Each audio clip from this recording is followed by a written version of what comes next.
Good morning. My name is Angelina Carlton. I'm the founder of Legacy Planning. Have you ever wondered what the members of the Family Office Club do to build their personal legacies? This morning, I have the pleasure of introducing Andres Ospina. He is the director of the Family Office Club, and he has over a decade of marketing and business-to-business networking experience. Having produced, hosted, and or spoken at over 400 corporate conferences and seminars worldwide, his strength lies in the ability to understand the common trends and patterns in marketing cycles, market trends, and buyer psychology across multiple industries. His background has attracted organizations to bring him on board to train and consult on practical and technical sales strategies that he now brings to the Family Office Club based in Florida. He is the head of the Charter Membership Division, as well as the marketing agency Pitch Decks that onboards 100 plus clients to date. He is also currently one of the main copywriters for the Family Office Club regarding their emails, their websites, and online content, writing many of the scripts that the company sends out to its members as well as its prospects. And he also handles the client videos and much more. His experience in capital raising and investor relations also includes real estate wholesaling in South Florida. And he frequently can be seen in the Family Office Club stage events and podcasts, interviewing many of the family offices and private investors within our community. So welcome, Andres. Thank you, Angelina. Really happy to be here. You know, we've been speaking a lot probably since the beginning that I got started with the Family Office Club. It was when I first learned about your organization. So it's great to be your guest on your podcast. Yes, my pleasure to have you join. And I remember that you were one of the first people that I spoke to at the Family Office Club, and you were so kind, as I've mentioned. That must have been back in 2015 or 16 ballpark? Yeah, ballpark, around there, about 5 years ago, approximately. I was the sole sales rep for the Charter Membership Division, and the agency hadn't even existed yet. And I just started working with Richard. Yes, and it's grown tremendously. And I love all the events, and I've attended one of them in San Francisco, and I think it's a positive resource, as we've mentioned before recording this morning. So to get started, I know that you've got stories to share regarding 100 or more of the Family Office Club members that you have interviewed over the years. But before we start, would you break down for the listeners, what is a family office for those who might not know? Yeah, a family office can be defined in a lot of different ways. The way that our company really likes to define it is a small boutique investment bank that works strictly for one family, and that was created by that one family. Usually when families and individuals reach a certain level of wealth, we usually, say around the $100 million range, okay, which we also coined as the centimillionaire range, right? Because no two millionaires can be the same, right? Yes. Someone worth 2 million is very different than someone worth 200 million. In their needs, in their needs, we their call mandates. them centimillionaires. Yes, yep. Yes. So we call them centimillionaires. But once you've reached that level of wealth, over $100 million in assets under management, then what a family should do, and what many now do and have been doing for a long time, but it's become a little easier thanks to technology, is that instead of outsourcing their financial management, their property management, their human resources for all their employees and their chief of staff, outsourcing all of that out to other companies, they should just create their own individual company that does all of that for them. They should bring in a banker or a fund manager from a big bank, get them out of that big bank to work strictly managing the funds of that family, and managing and helping also track, any of the real estate assets that the company has, or the businesses they buy, or the businesses that they buy. Usually they put someone in position like the chief investment officer, who many times in the beginning can be the patriarch or the matriarch of the family, or one of the adult children in the family. But Yeah. instead of outsourcing property management, they should bring on the chief investment officer and an in-house property manager and an in-house chief of staff and an in-house legacy planner, many times. So many different things that they can hire within to help manage all the different assets and all the different logistics involved when you're worth 100 million. Usually it's multiple generations at that point. So it's not just a couple and their kids. Usually those kids already have families as well. So we're Right. talking multiple generations, which means multiple trusts, multiple inheritances, and all of those things. It's better to be managed in-house under one boutique shop created by the family under that family's name versus having to outsource to a bunch of different contractors and businesses and banks to manage all of that for you. So I would think it increases their control over what they then have. Massively. Yeah, compared to And waiting keeps in them line. aligned. Yeah. So there's the Keeps them aligned. pros and the cons if they work with a big bank or a big organization, financial institution, compared to if they start to proactively create their own team. And there's very little cons. There's very little cons to doing it because Okay. once again, it's more control. You are going to have your best interest in mind. That CIO will have the family's best interest in mind versus the bank's best interest in mind or the financial institution's best interest in mind, because the family does become the financial institution itself. Right, right. So some statistics to introduce the topic again to any of the listeners and viewers who might not know. As of 2013, there were about 111,000 ultra high net worth individuals worth $30 million or more, as well as 7,000 to 10,000 formalized family offices. So it's also, I understand, becoming more popular in areas such as Asia and Latin America that may have not known about this concept 10 or 20 years ago. Yeah, absolutely. And it's about, once again, that concept. I mean, there have been many families that don't even know they're a family office, but they were bringing everything in-house, a single family office. They were bringing everything in-house already, and they didn't realize that they were already a family office, and there were just a couple of minor changes that they could do to have more control and to also focus on their legacy, make sure that the investments are aligned with the ethics and the mandates of the family. Very good. And I think it's smart business to organize it. And it's also just smart, what I would call heritage, to get it organized compared to allowing details to get lost with people being busy or not allowing it to be a priority. Because when we make these conversations or when we bring these conversations to the forefront, the clarity it can bring around both the soft side of legacy planning as well as the harder side regarding assets and portfolios, the benefits and the return on investment are exponential. So absolutely. Yes. All right. So we've got the introductory, some definitions out of the way regarding what a family office is. So you have interviewed over 100 different families, family offices, members of these families. Do you have any good stories to share? Yeah, good stories to share. There's a lot.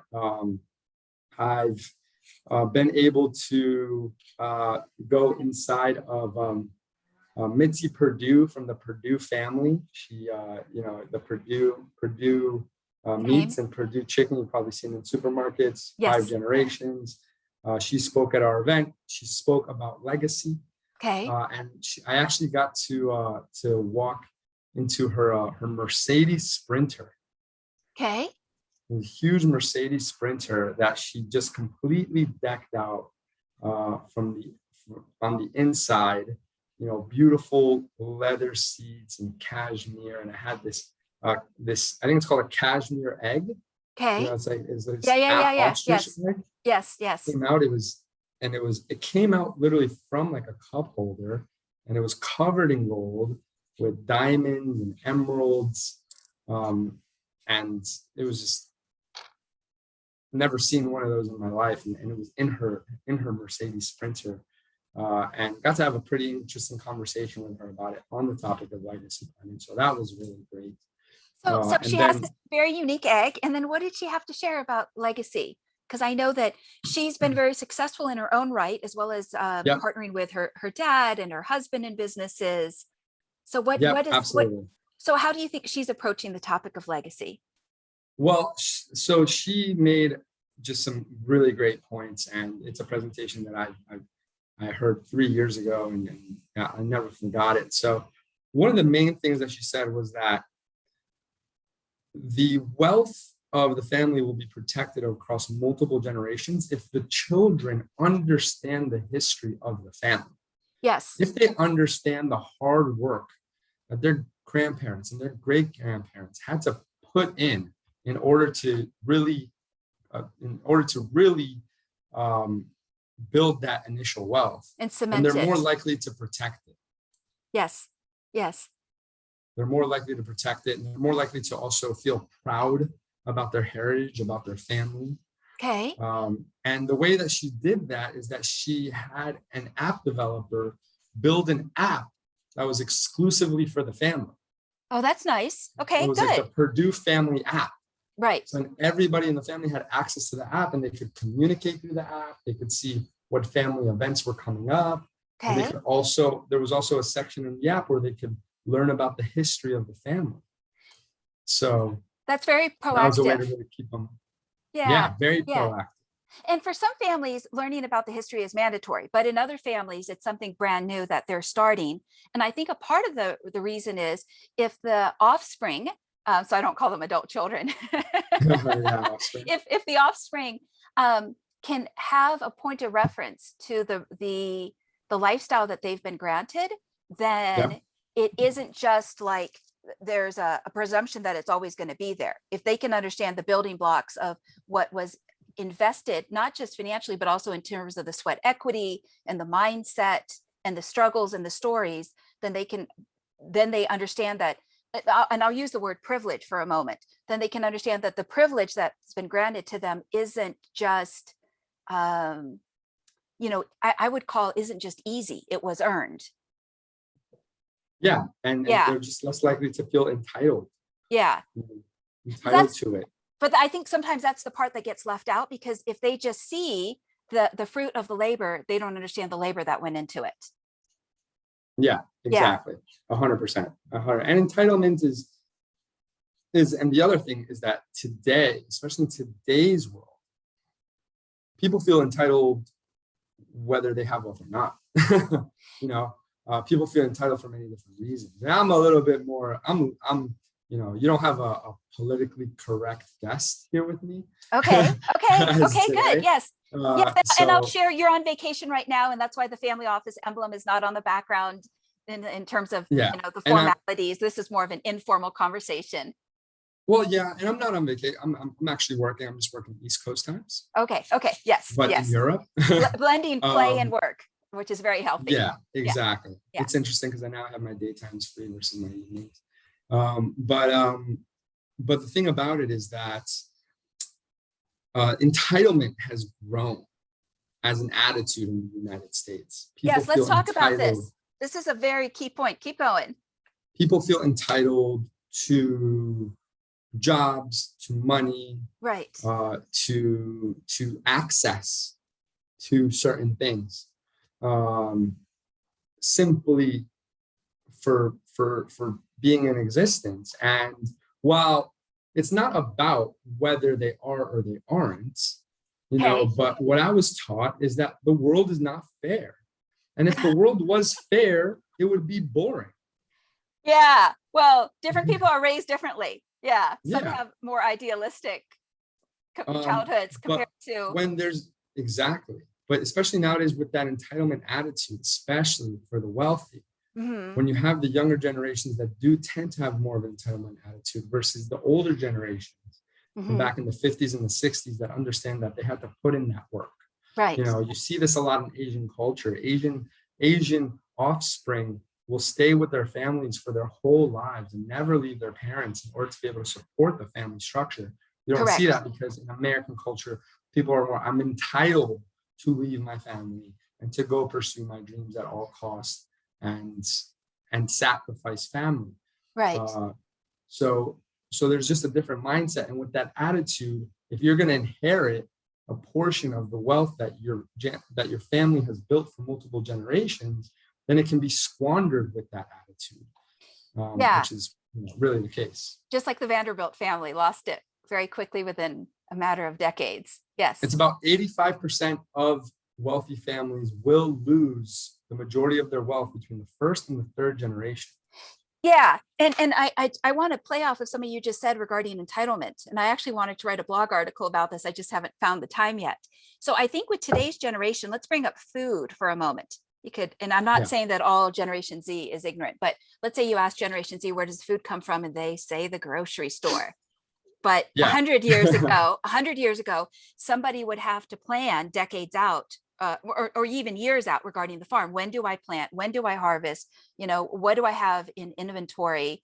And so there's a broader mindset. But I think in today's instant culture, even with technology and with the advancement of smart cities, for instance, there's an expectation of I want it now or I want it yesterday. But then the part that gets missing is all of the effort that has to go into the planning. And sometimes you win and the crops come up and sometimes you lose. And I think that story 100%. gets, sometimes the story, that part of the story gets left out. So I like the fact that families like Mitzi Perdue are filling in the chapters. Absolutely. And they're using technology to do it. They're using yes. apps. To be able to keep the family aligned with when there's a potential opportunity for a family trip. And like that, to keep the family together. And I think a part of the and it's about building that pride in your last name. And if you're not proud about where you come from, about your bloodline, then that's where you can squander what was built, and then feeling entitled to a certain inheritance then can create a lot of legal trouble, which you see as well.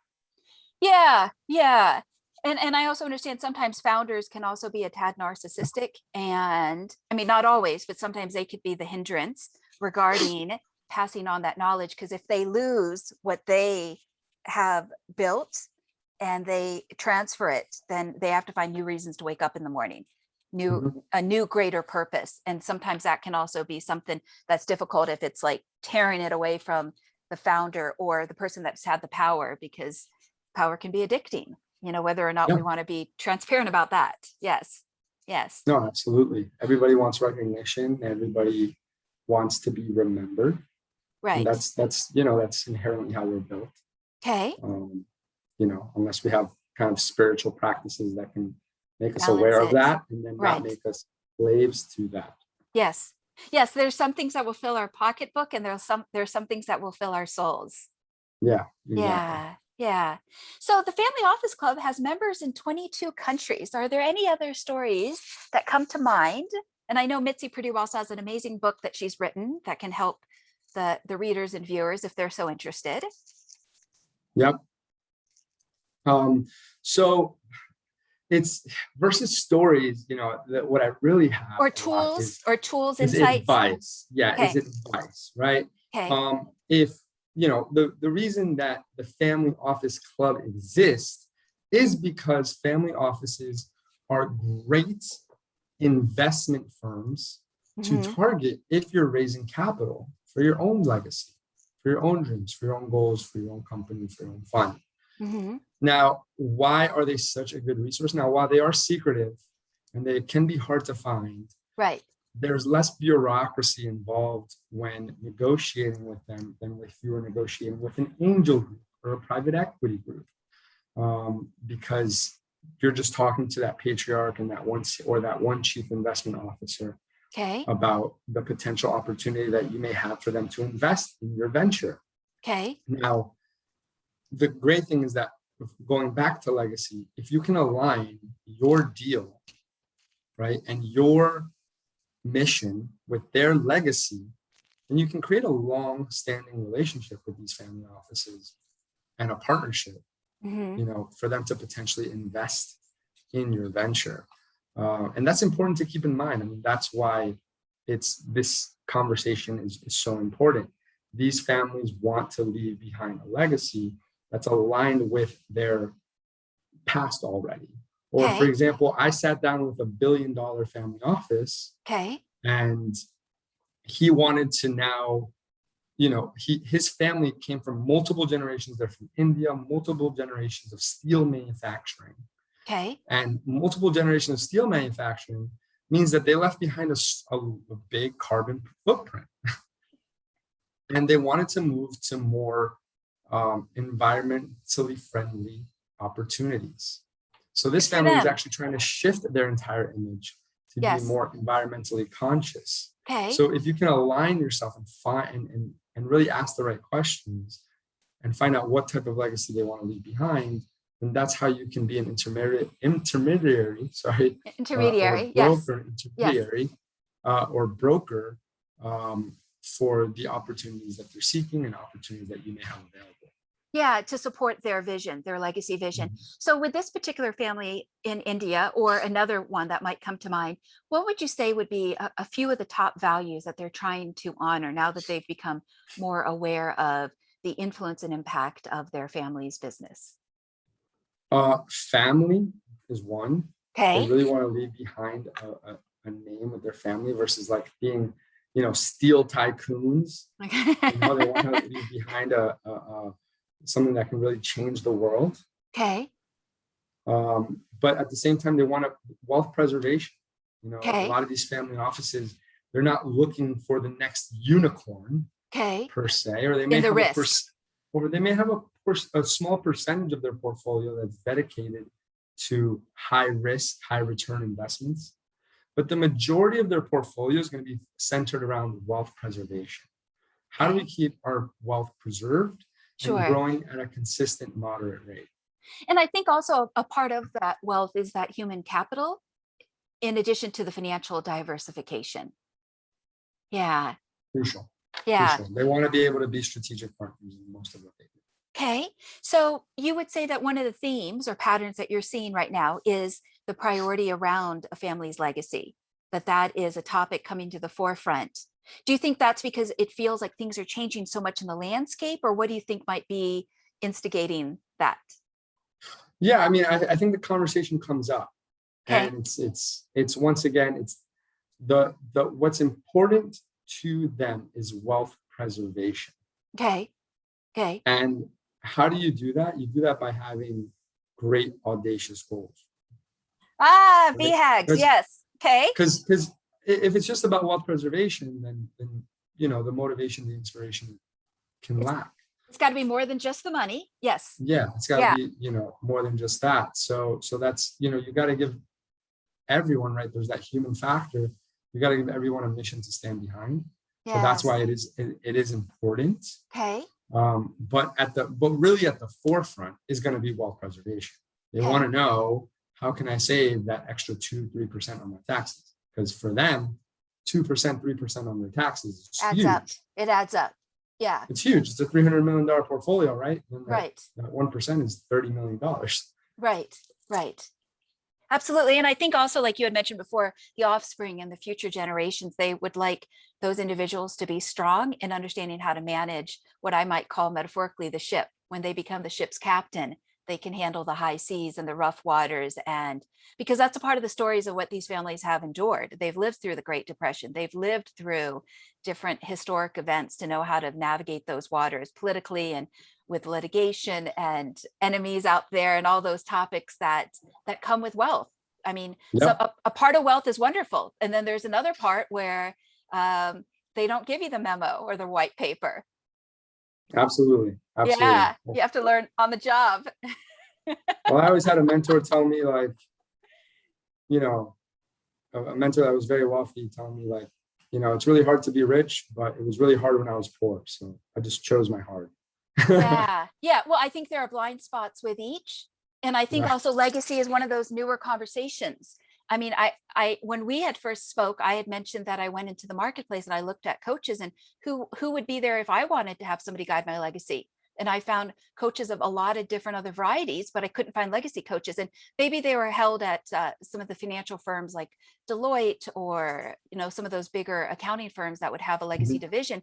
But I think there's also a softer side to the conversation of, when you spoke about that mission statement before, how do we unite a group? How do we facilitate an entire family to stand behind a set of core values that everyone is in agreement with, all the different generations? so they all feel that their voice is being honored. Yeah, absolutely. It's important as the family gets larger, it becomes more of a challenge. It's families can grow exponentially, right? You have Yes. 3 kids, and those 3 kids each have 3 kids, and now you have a family of 12 all of a sudden, just in 2 generations. And then if they Yeah. get married, right, then you have to add that into account, right? Because those 3 kids each have a spouse, that's 6, Yeah. right? And then you Yeah. have to include the challenges and the money lost when it comes to divorce, or when it comes to anything that could happen, from a breaking the law standpoint, Yeah. The things like surprises. that. Yeah. Yeah, The surprises. surprises that come up. And I want to touch upon something before we move to the next question. And that is, I think, an area around self-worth. So when you spoke about entitlement before, I think a part of entitlement is, let's say you have a big red fire truck, but I don't. Now I'm going to Mhm. be envious of you, right? Yeah, Yeah. yeah, But my self-worth can still be okay, even if you have a big red fire truck. I don't need to be hating on you as another family member if you have that big red fire truck, but I don't, because maybe I have something that I can still be grateful for in my life. for sure, for Yeah. sure. And that's I where think, I would say ego can come in.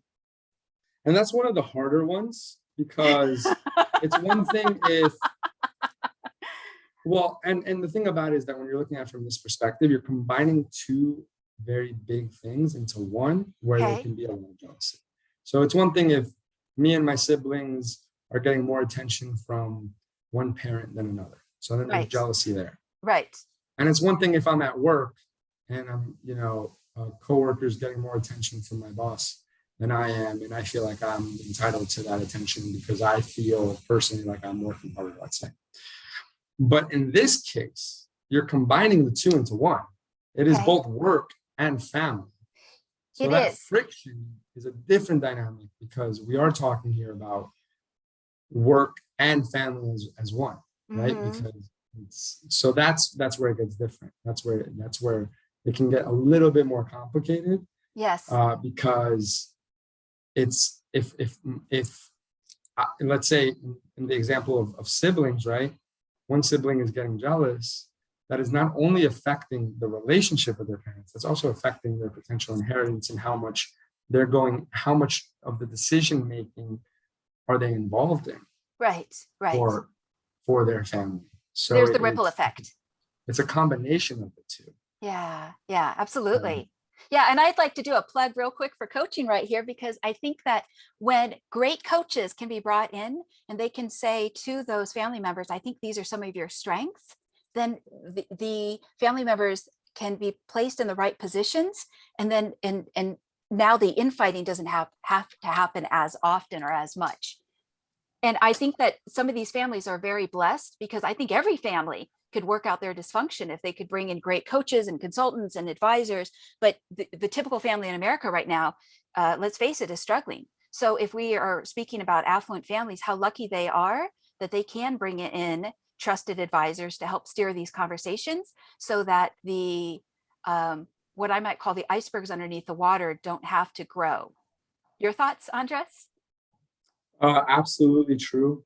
Mediation is proven to be a lot better than taking things to court at Sure. the end of the day. Or having somebody Um, feel invisible. yeah, exactly. So I'm all for mediation. I'm all for bringing in third parties, coaches. Um, you know, it's it's once again, it's personal at a whole nother, it's private at a whole nother level for them, because they're already secretive and private enough as they are. A Right. lot of them can already have, recognized names. So these type of things are things that they may want to keep even extra secret. Yeah. Um, but bringing in that third party is always going to be important, because you need someone that can see things from a higher perspective. So And I'm all about outside. coaches, and we're coaches ourselves. We don't Absolutely. focus so much on the legacy side, Right. but we do focus on helping, especially Them right develop now. and grow. And there's a lot of new wealth in this world now today, due to Right. technology, social media, and Right. crowdfunding, and tech. We're helping a lot of these family offices, these new family offices, now understand what a family office is, develop their family office. A crazy story, you're asking about stories. This was within like the first 6 months that I had started with the company. I got a call and I pick up the phone and the gentleman is telling me, hey, I was watching Richard Wilson's YouTube videos and I got so much value out of the videos, more than a couple of your competitors' events. That's literally what he told me. And his situation was that he had just sold his payment processing company Okay. For $400 million. Okay. Okay. So he was in his mid 40s. This isn't Elon Musk back in the day. Go ahead. No. This is a He joke. could have sold it to Elon Musk. He could have sold it to Elon, Okay. potentially.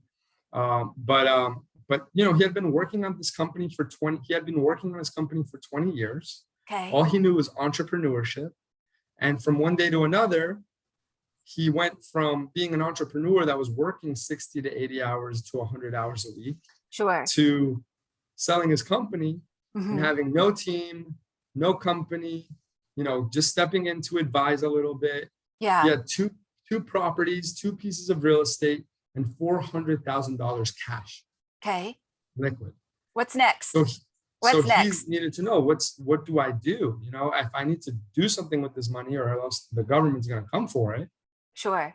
Right. Yeah. And I was advised and I was told, like, you should start a family office. You got to start building your family office. And that's why he came to us and came to us for coaching on what to do. And that's becoming a lot more of a common trait because you're having a lot of these executives and a lot of these entrepreneurs that are selling their companies for massive paydays and massive exits. Right. And now they need to figure out, how do I not get involved with the wrong people, because now everybody wants to advise for them and manage their money. And I think deals to their table. And I would call it almost like an outside of the box conversation, because where is the path already led for them, or where is the path already created? They have to create the path. So they have to find people in this world that can offer them feedback and say, okay, great. So yes, today's wealth is there's 2/3 of today's affluent are what you might call new money. And how do we deal with this? What do we do? What's our next step? Absolutely. Yes. Yeah, absolutely. Absolutely. Where do I split it up? Right. Because once again, there's going to be tax benefit. If you make 400 million, right? One check. Right. Then do they have options with it? Yeah. That's the thing. The government's going to come and take half, right? If not more. Right. If they don't move the money, if they don't buy real estate, if they don't, invest in environmentally friendly opportunities that come with tax benefits and tax breaks. And I think one of the benefits of the Family Office Club is that education, because with knowledge comes choices. So they don't have to feel like the feeling of fear that they're backed into a corner and, they don't know what to do, or there's only one choice. And and that's the most surprising thing. You would think that people, I always thought like, if people with this level of wealth must have access to all the answers and all the resources, but they don't know everything. Tip can kind of blow them away. Yeah. And sometimes I even surprise myself, like, I kind of knew that already, like, and they didn't, which is interesting. But it's that's the abundance of information there is in the world today. Yeah. There's a lot I don't know that I could learn from others, and there's a lot that they can learn from others as well, regardless of how wealthy they are. Yeah, in the exchange of knowledge in today's knowledge economy, absolutely. Yes. Yeah. And I want to highlight that point before we move on also to the next question, that I think a lot of the times when somebody does do very well in a niche, they have focused so much of their time and energy, like a laser focus, into that area. And then when there is a return on investment, you would think they would know about all the blind spots, and they haven't had the time to learn about those things. Yeah, absolutely. It's time. And it's just new blind spots that can come up through changes in the economy and business. And I also want to make a distinction that a part of that is a conversation around building an individual legacy. And then there's a second conversation around building a family legacy, which are two very different conversations. So speaking of individual legacies, Andres, What does building an individual legacy personally mean to you? Building to me personally, it's about the lessons that you can leave behind for others. It's really about, after we leave this earth, people saying that, that you had the golden nugget that led to them making a better decision Okay. for their business, and improving the economy. Me personally, I'm personally, I consider myself a part-time theologian. Yes, you're I very really like, spiritual on your Instagram page. yeah, Yes, and I yes. really like the study of religion, Okay. because obviously it goes without saying, religion divides the world, and there's a lot of war due to religion and religious beliefs. Mhm. So, But we for also me need to grow personally, spiritually. yeah, and spirituality and religion are different in my opinion. They're different. The spirituality is kind of partially the relationship with yourself and the universe around you, while religion is your belief around how that came to be, Okay. and how existence happened, right? But I think by finding the common denominator, then we can we can unite ourselves and we can prevent war. So for me, my personal legacy is how can I get us to better, greater places of peace in the world? Really, Yeah. we're realizing that that we're not that different, even if we have different religions. We have much more commonalities as a human race than we do differences. Yes. So if I can bring, so for me, leaving behind a legacy is, if it's not about me being the star of the show, but if I can put into perspective, be in service. Yes. yeah, if I can put it into perspective for someone that wields a lot of power, and it can change their mindset about how to collaborate with others that maybe they weren't collaborating with before. To me, that's leaving behind a legacy. So if you were to share one lesson, so I'm going to put you on the spot. If you were to share one spiritual lesson, what would it be? Learn sales. Okay. All right. I'm the one spiritual lesson. The reason I say learn sales is because sales is about soft skills.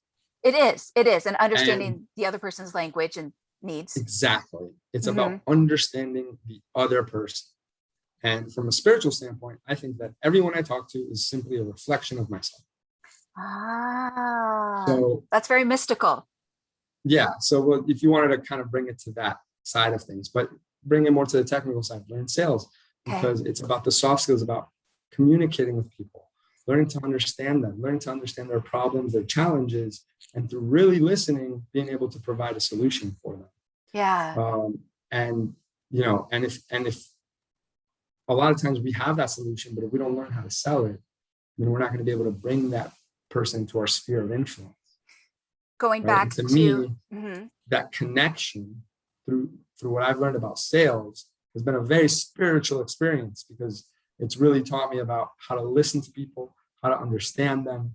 And it's allowed me then, and it's opened many doors for me in terms of understanding different cultures, understanding different belief systems, that then makes me a lot more of a savvier business person, while simultaneously really helping me see how we're not that different from one another. Yeah. Which is a very spiritual concept. Yeah. If you can understand the person sitting across the desk from you, you're much more likely to connect and come up with a resolution and a remedy. And if you can admit to yourself that you don't understand the person, that too, yes. And come to that awareness that I don't know much about this person. Yeah. But then through learning how to ask the right questions, right? Sales is about asking the right questions, being a good question asker. And to me, question asking is a skill that can be mastered. It's not just a neutral skill, like, oh, we just ask questions, just ask questions. There's a good way to ask questions and there's a bad way to ask questions. And so there's also the awareness of, I don't understand this person. Let me ask the right questions so I can understand. Yeah. So there's also that part of it. Questions lead someone to look in their mind in different places when you ask quality Yeah, question. there's so many different forms of asking questions, right? There's Yeah. qualifying questions, closing questions, rapport building questions. There's a lot of different ways to ask questions. Yeah. And I can make the joke, I'm not questioning you, I'm just asking a question. Yeah, exactly. It's very 100%. good. Yeah, that's very insightful. I have huge respect for salespeople because they have to constantly grow in personal development. And many times they are the stars of their company. Yeah, they are the direct bridge between revenue and, they are the bridge of revenue, right? Yeah. They are the bridge between revenue and the company. They are the ones that are literally the bridge Yeah. between point A and point B. But once again, it's that's and this is why I bring it back to a very spiritual concept, because everyone should learn sales. Everyone should consider themselves a salesperson in training, Sure. especially as entrepreneurs. But everyone should consider themselves a person in sales or a salesperson in training, because if you have children, Okay. you need to sell your children on why it's important for them to brush their teeth and eat their vegetables and, exercise Right. and not get into trouble and how to make friends and to do their homework. Everything is a sale. Everything Yeah. is about influencing another person Right. to do, to do what you feel is in their best interest. And so whether it's, I have my parents, they're a little getting older now. I want them to drink more water. I want them to eat more vegetables. I want them Okay. to take longer walks. If I'm coming from the place of unawareness, just as their son, Mm-hmm. then I'm not going to get through to them.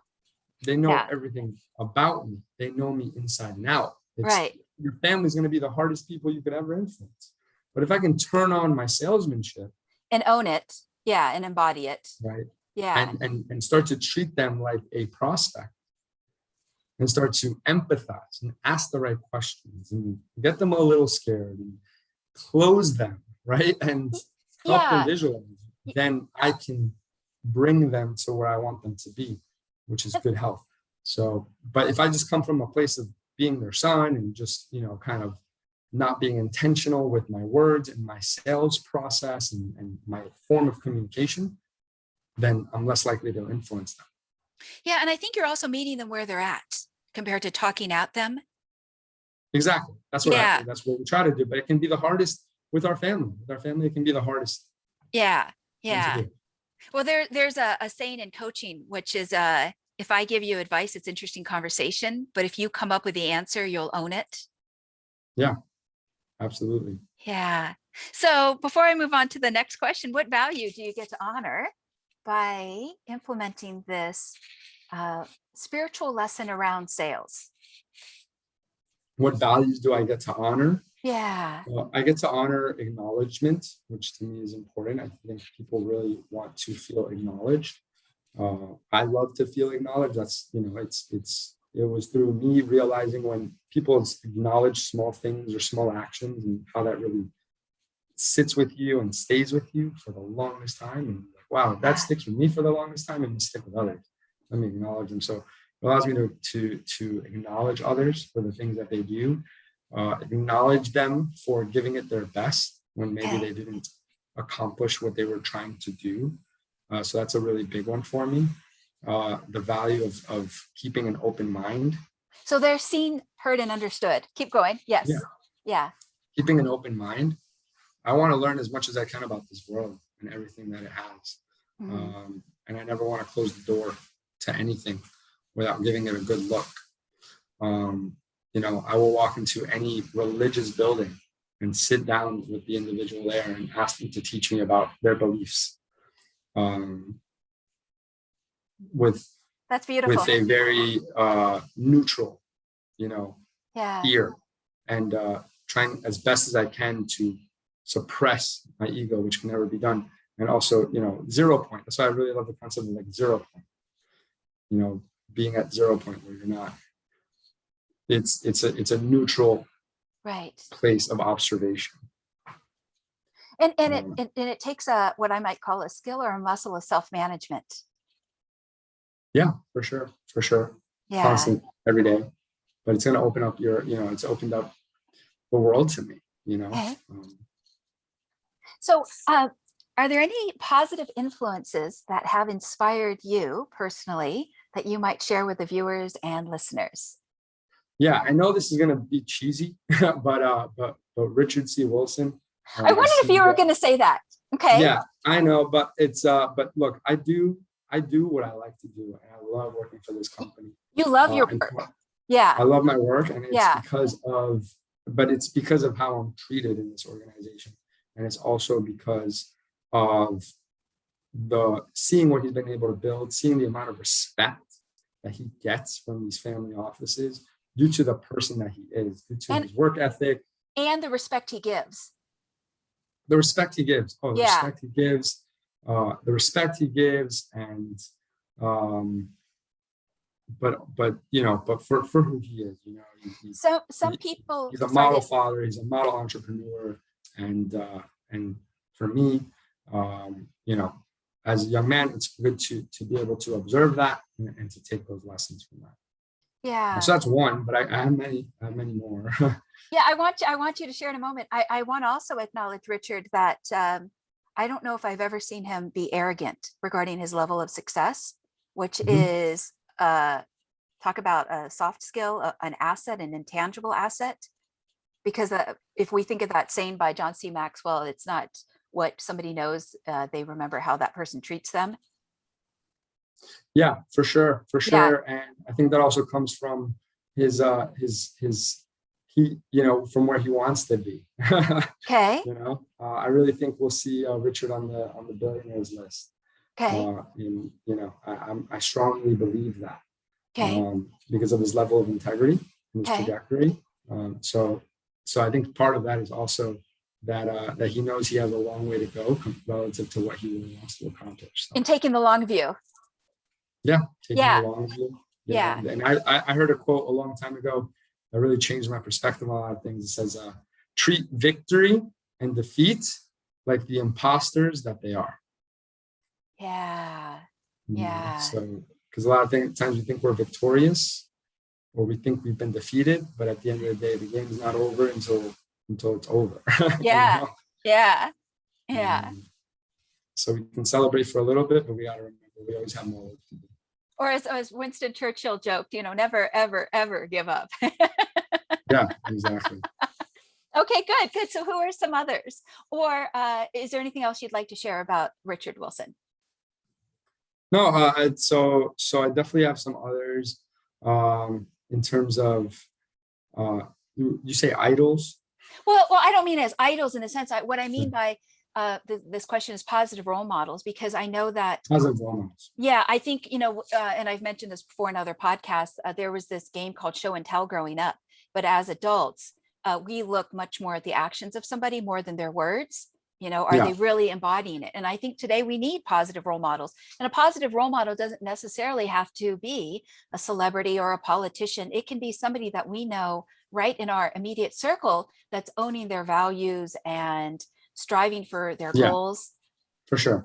Yeah. There's a new guy coming up. He's kind of new, but he's definitely has a lot of momentum. His name's Patrick Bet David. And Oh, yes. Yes. Value entertainment. Yeah. Valuetainment, Valuetainment. yeah. And Valuetainment. he just put up he's willing to put up $5 million right now Okay. to have Obama and Trump sit down with him and record an episode of the show. And Oh, yeah. it's like if Yeah. he can pull that off, that'd be amazing because he's an Iranian immigrant He that is. that And he's, served in the military. So to have an Iranian American successful businessman that's living the American dream, interviewing two former presidents that are on two different sides of the spectrum, that would be quite a thing to watch and okay. something that can really unify a lot of people. From in a all lot the of different differences. Yeah. So Yeah. I love that. I love that he, you can tell that he really cares about making sure people get it. So love watching his stuff. You Big like Grant his Cardone fan. you like his boldness, his honesty, his courage. Yeah, absolutely. I think that I like Grant Cardone, and I I was raised by a lot of women in Okay. my life when I Okay. was young. So, as I grew into a young man, having like very masculine role models was important to me because I had so much female influence. And, I think that in the country, I do agree with the side that says that there's a lot of attack on masculinity. We shouldn't attack masculinity. We should go after toxic masculinity.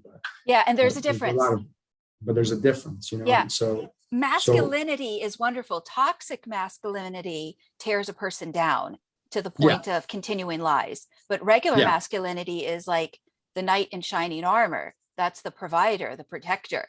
exactly. It's So very there's different guys like energy.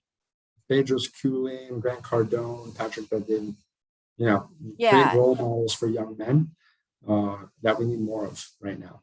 We need more positive role models. Yes.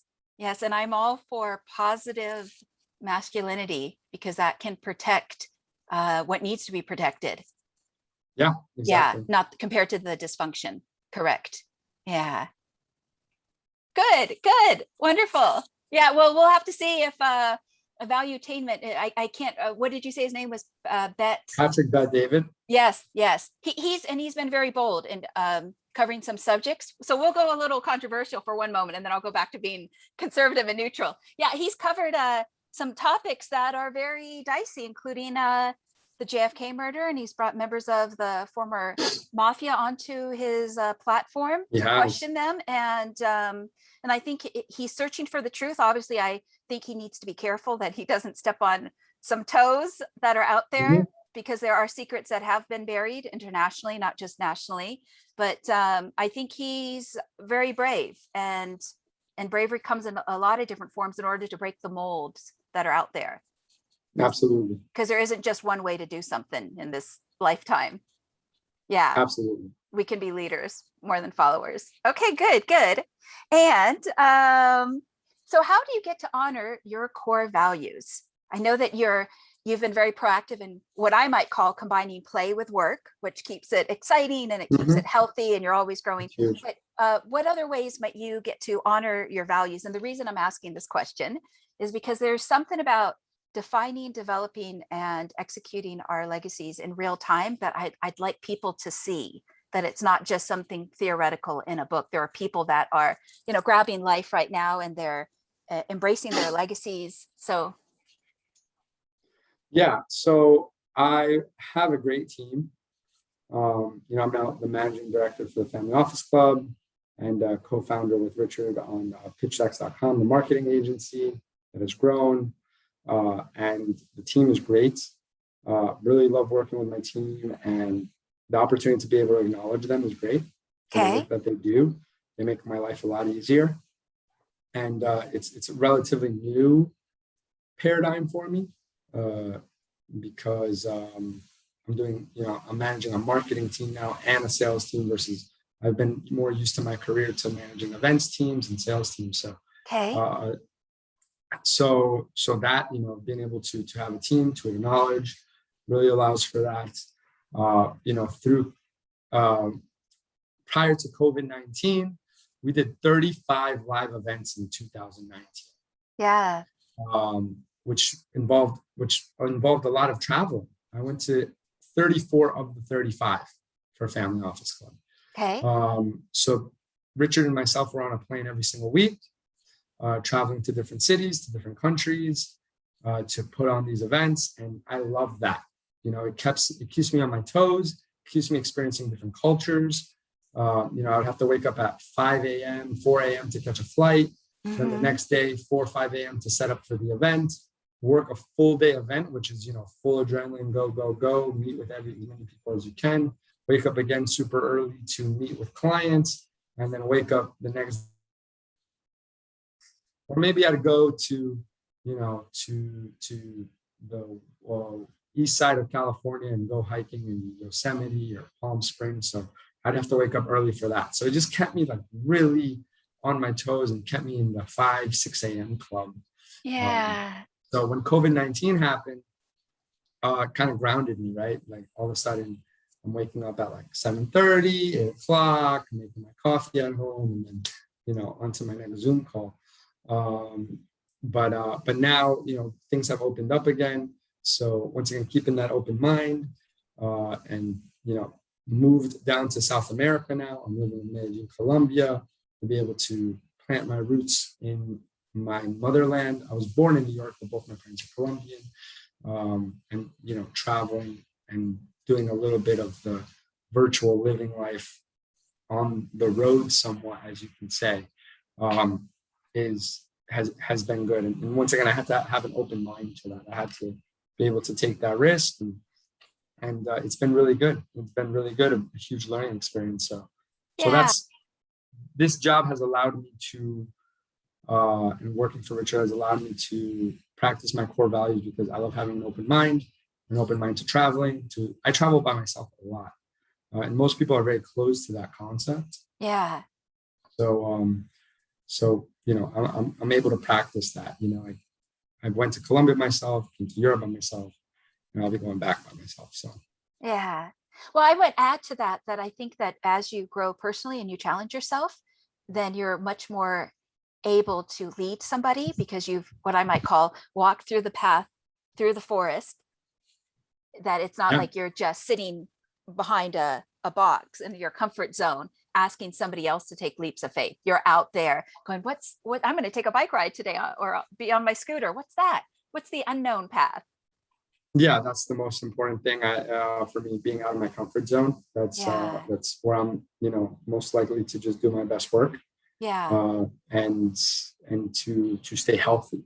Yes. And I might also add, before I move to the final question, I think that when you mentioned spirituality before, that there is a meaning to life that spirituality can bring, because it can't just always be about the money, because if we get addicted to the money, then that can sway our decisions, compared to choosing to live life and steer our businesses from a place of balance. Yeah, was that a question? If you have any thoughts that you'd like to add to it, it's more of a statement, but please add your thoughts. Yeah, spiritual experiences mean a lot more to me than material possessions any day. Yeah. And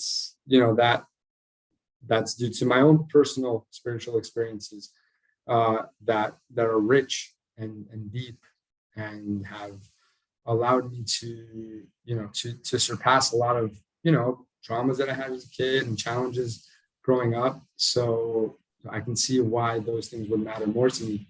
Also, coming from New York, I worked in Manhattan for 3 years. I lived in South Florida, between Fort Lauderdale and Miami for 8 years. You see a lot of materialism. You see a lot of superficiality. You see a lot of love and desire for material possessions, Bling, and bling. and identities to that, uh, and you see that there can be a lot of sadness tied to that, because Loneliness and emptiness. a lot. So Yeah.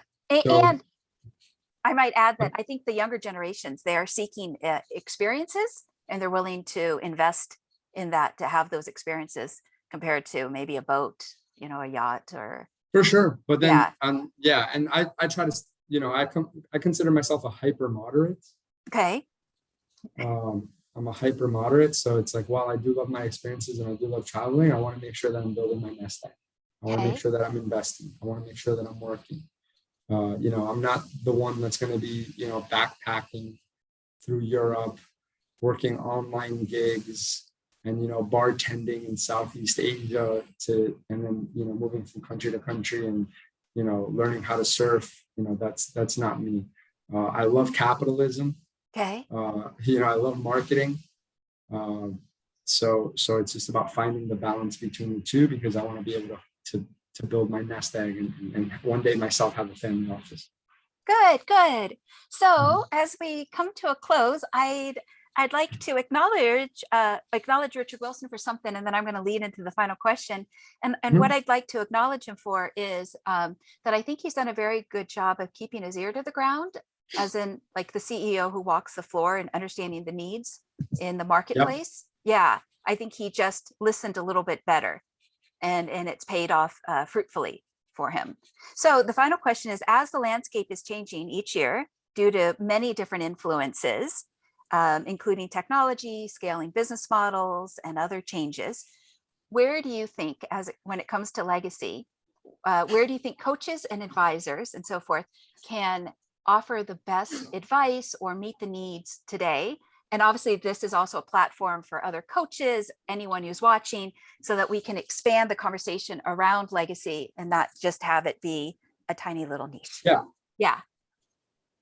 So the thing is that every family is going to have different needs. I get this question a lot in terms of like particular deals. Where do family offices want to invest? Okay. Where do family offices, what type of businesses do they run? What type of real estate are they into? Every family is different. Okay. So the best thing that I can offer, and this is, I've ran a lot of events for coaches. The best thing that I can offer coaches and advisors is learn how to ask the right questions and learn how to sell.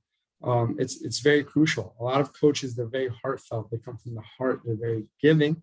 Yeah. They want to give. They're in it because they see an opportunity to help a family, not just money. Yeah. They call them light workers. Sure. Yeah. But then, but you have to remember that you're talking to a family, you're talking to an individual that has a very strong relationship with money, a very strong one, I would say, and I'm saying a strong in a good way, right? They've been able to accumulate an abundance of wealth. And you need to be able to come with that same level of comfort around the conversation of money. Okay. Many coaches that I meet are not comfortable around the conversation of money. They're not comfortable talking about their price point. They're not comfortable asking for the sale. They're not comfortable going for the close, and they're just giving and giving and giving and giving, but they're never asking for anything in return, which is, whatever your package or consulting fee is. Yeah. So it's not so much, about like where should they focus, what is the problem that they can solve for family offices. It's how are you analyzing their need and approaching the conversation ahead of time. Exactly. Yeah, how are you analyzing their need? How are you asking questions? How are you offering a solution? And then how are you offering a price point for that solution? Like I said, many coaches, many advisors, many consultants that don't come from a finance background or a marketing or business background, but more from another type of, anything, right? Life coaching, family coaching, parenting, legacy, farming coaching, doesn't matter if it's not like finance focused. I see a lot of challenges with them with developing clear sales processes to really be able to get clients. So what you're saying is that the coaches and advisors out there need to talk the language of these families and these family offices. They need to talk the language. They need to be comfortable talking about money. They have to be comfortable. How is your, the coaches out there have to ask themselves, what is my relationship with money? And how do I feel? And how do I feel about wealth? Am I able to bring up money right away? I'm big on, you bring up price at the beginning. Oh, interesting. Interesting. At the very, very, very beginning, because what happens is most people build up the value of their product. Okay. And then they give the price, and then the sticker shock drops that value because now the person's only thinking about the price point. Whereas when you can give the price from the beginning, let's say, I charge $80,000 a year for my consulting, right? So now they know the price, and you get to the point. And now you're building up the value. This is what the 80,000 will get you. Boom, boom, boom, boom, boom, boom. Okay, wow, I can see why now it's worth 80,000. Versus this is the value I give you, it's 80,000. Oh, Chuck, that's a lot. Yeah. Right? You do it backwards, and you give the price first, and then you build the value on top of that. Then they can justify the price point, because the last thing they're thinking about is they're analyzing all of the benefits and the results that your service is going to bring. And you already took care of the price from the beginning of the conversation. Yeah. Even if there was sticker shock, oh my God, 80,000. Yeah. What do I get for that? Right. Well, let me tell you. Let me tell you, because after I tell you, you're actually going to see how that makes a lot of sense. And then you tell them, like, okay, that makes a lot of sense. Yeah. Good, good. All right. Well, thank you, Andres, for sharing Yeah, your thoughts. I think that they're very realistic, and I appreciate that. And no, thank you for happy to help. standing in your values and being so transparent about what it is you like, even if it touches upon political subjects that could be kind of dicey today. I think that we need to cross those bridges and not be so divided as a world. And yes, Yep, yep, yeah, for sure, 100%. And just respect each other's opinions. yes. So is there anything else you'd like to close with?